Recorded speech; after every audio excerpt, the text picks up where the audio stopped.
To celebrate the National Book Awards, we would love to know if you have a favorite page-to-screen adaptation, either movie or TV. That's a really good question. Oh, book-to-screen adaptation. That's a great question. All right, that's really easy. I just watched Guillermo del Toro's Frankenstein, which I thought was brilliant, with that Mexican influence in it. Perfection. I saw this thing about generational trauma and what it means to be like different and an immigrant and things like that within it that I could really relate to, and I really felt really deeply with that. So I thought the adaptation was stunning. I love the Pride and Prejudice adaptation, and I love the Sense and Sensibility adaptation. I mean, Jane Austen's so ripe for adaptation. Oh my God, but I have to say, I've said this already, but it's definitely Sally Potter's Orlando. It's such a challenging book to adapt, and it's done with so much style. It doesn't exist yet, but Crying in H. Marks, I know Mychal is working on it.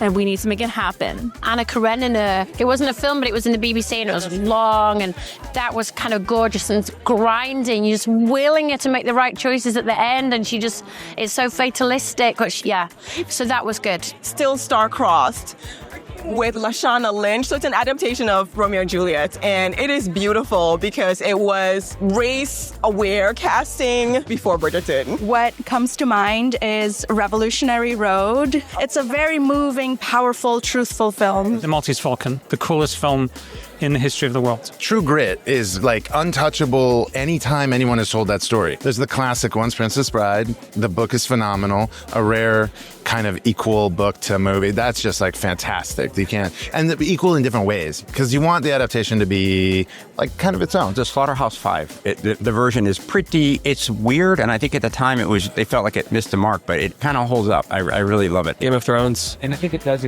I know it's a hot take, but Game of Thrones. You're the first one to say it. I actually thought that they did a pretty good job capturing the books. I loved the adaptation of The Golden Compass, like the His Dark Material trilogy on HBO Max. That was really good. I'd have to say Lovecraft Country. It was the best thing I have ever experienced in terms of television. The Shining.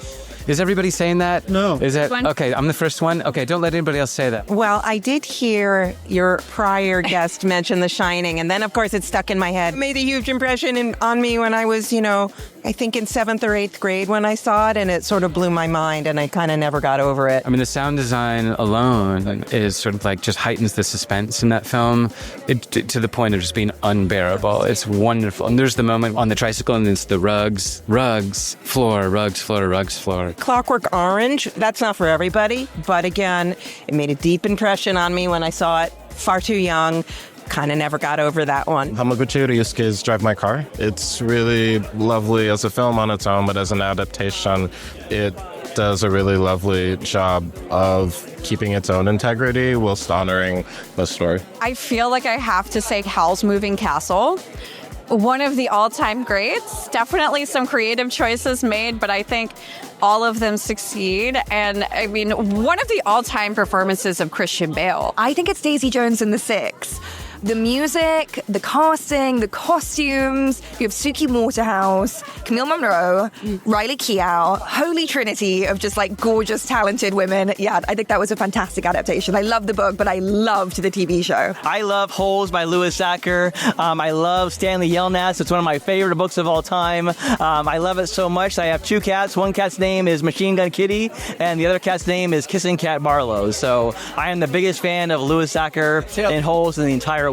Martin Fierro, there's a great Argentinian movie about Martin Fierro. And there's another one about Juan Moreira. And I love that. It ends with Moreira dying and somebody calling him and he says, Moreira!